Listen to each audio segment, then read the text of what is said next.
สวัสดีครับครับคลิปนี้นะครับผมจะพาท่านมารู้จักกับไม้ยืนต้นให้ร่มเงารากไม่ใหญ่มากเกินไปนะครับสามารถที่จะปลูก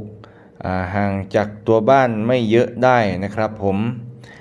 อาจจะปลูกห่างจากตัวบ้านที่ระยะประมาณ 3-4 เมตรก็ได้นะครับไม้ต้นนี้นะครับเพราะว่าทรงพุ่มนะครับไม่ได้แผ่ออกไปด้านข้างกว้างเยอะเกินไปนะครับผม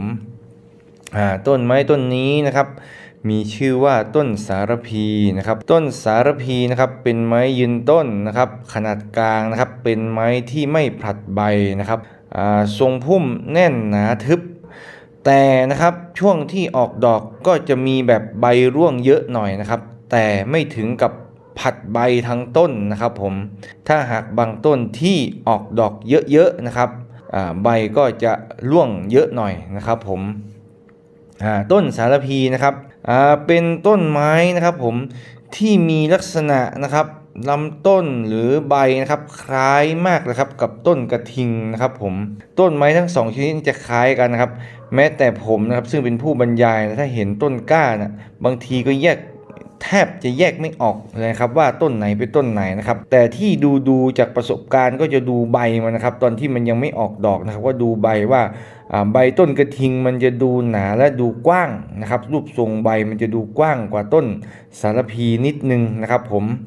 แต่ถ้าจะให้ชัวร์นะครับหากท่านผู้ชมทางบ้านนะครับผมจะไปซื้อก็ไปซื้อกับคนขายที่ค่อนข้างจะชัดเจนในเรื่องของต้นไม้นะครับเพราะว่าเดี๋ยวจะเอาต้นกระทิงมาขายเป็นสารพีไปขายเป็นต้นกระทิงนะครับแต่ถ้าเป็นไปได้นะครับ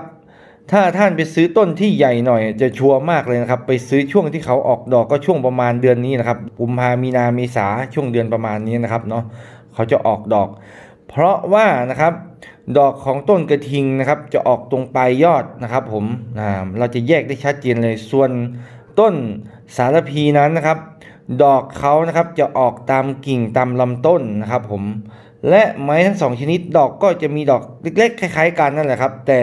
ตรงจุดที่ออกดอกจะต่างกันนะครับถ้าตรงจุดนี้นะครับเราจะแยกต้นไม้ทั้งสองชนิดออกจากกันได้ค่อนข้างชัดเจนนะครับผมและเวลาที่มันติดลูกนะครับเวลาติดลูกนั้นนะครับกระทิงลูกมันจะกลมกว่านะครับจะออกกลมกว่าส่วนต้นสารพีลูกจะออกเป็นผลลีนะครับลูกมันจะออกลีนะครับแต่ที่ชัดเจนที่สุดก็คือการออกดอกนี่แหละครับหรือเวลาเขาติดลูกเราก็จะเห็นนะครับถ้าเป็นต้นกระทิงนะครับเวลามันติดลูกมันก็ต้องอยู่ปลายยอดตรงจุดที่ดอกมันออกนะครับส่วนสารพีนะครับเวลามันติดลูกมันก็ต้องออกตามกิ่งตามลำต้นตรงจุดที่ดอกมันออกอยู่แล้วนะครับผมชัดเจนมากนะครับผมนะครับแต่ถ้าเป็นต้นที่ยังอ่อนๆอยู่นะครับก็ต้องพยายามดูให้ชัดเจนนะครับสำหรับตัวผมแล้วก็จะดูลักษณะของใบนะครับมันจะแตกต่างกันนิดๆหน่อยๆนะครับแต่ถ้าจะให้ชัวร์นะครับไปซื้อกับพ่อค้าที่ไว้ใจได้นะครับบอกเขาว่าซื้อต้นกระทิงหรือซื้อต้นสารพีนะครับมันจะได้ชัดเจนนะครับทีนี้เรากลับมาหาต้นสารพีนะครับผมต้นสารพีนั้นนะครับเป็นไม้นะครับจากประสบการณ์ที่ผมปลูกมานะครับเป็นไม้ที่ค่อนข้างจะโตช้านะครับถ้าปลูกทางเหนือเนี่ยครับแต่ผมไม่รู้ว่าปลูกที่อื่นนี่จะโตเร็วไหมนะครับเพราะไม้ชนิดนี้จะเป็นไม้ที่ชอบดินร่วนซุยนะครับผมน้ำก็ต้องการน้ำปานกลางนะครับผมนะครับแต่ที่ผมปลูกมาเนี่ยมันจะเป็นไม้ที่ค่อนข้างโตช้านะครับแต่ทรงพุ่มของเขานะครับแน่นทึบดีนะครับให้ร่มเงาดีนะครับแต่มันจะมีช่วงที่ผมบอกนะครับตอนออกดอกครับมันจะมีใบหล่นเยอะหน่อยแต่ไม่ถึงกับหล่นมากแต่ยังนะครับให้ร่มเงาและบังแสงแดดได้ดีอยู่นะครับผมและระบบรากของเขานะครับเป็นไม้ที่ระบบรากไม่ค่อยใหญ่มากนะครับที่จะไปทำลายโครงสร้างของตัวอาคารสิ่งปลูกสร้างที่เราอาศัยอยู่นะครับผมดังนั้นต้นสารพีนะครับจัดเป็นไม้ยืนต้นนะครับที่นะครับมีทรงพุ่มทึบบังแสงแดดให้ร่มเงาได้ดีมีดอกที่มีกลิ่นหอม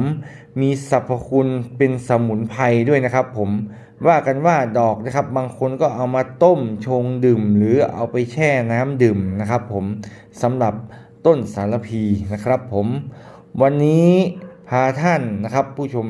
มารู้จักกับต้นสารพีในลักษณะของเชิงทางภูมิทัศน์นะครับว่าสามารถนำมาปลูกในบ้านเพื่อให้ร่มเงาเพื่อความสวยงามนะครับอาจจะบางแนวสายตาจากจุดอับนะครับของตัวบ้านเราไม่ว่าจะเป็นด้านข้างอาจจะเป็นมุมอับอาจจะเป็นตึกร้างอาจจะเป็นตรงจุดไม่ดีนะครับเราก็อาจสามารถปลูกบังได้เพราะว่าทรงพุ่มแน่นทึบนะครับเพราะว่าบางครั้งนะครับบางทีผมไปเห็นบ้านลูกค้าบางคนนะครับ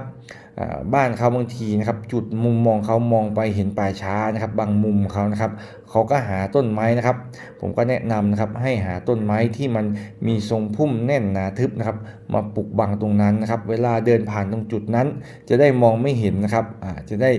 บังไว้นะครับผมนะครับก็เป็นประโยชน์ของการปลูกต้นไม้อีกแบบหนึ่งที่เรานำมาใช้ในทางภูมิทัศน์นะครับผมคลิปนี้ลาไปเพียงเท่านี้นะครับมาแนะนำท่านให้รู้จักกับต้นสารพีที่มีดอกกลิ่นหอมนะครับผมคลิปนี้ลาไปก่อนนะครับสวัสดีครับ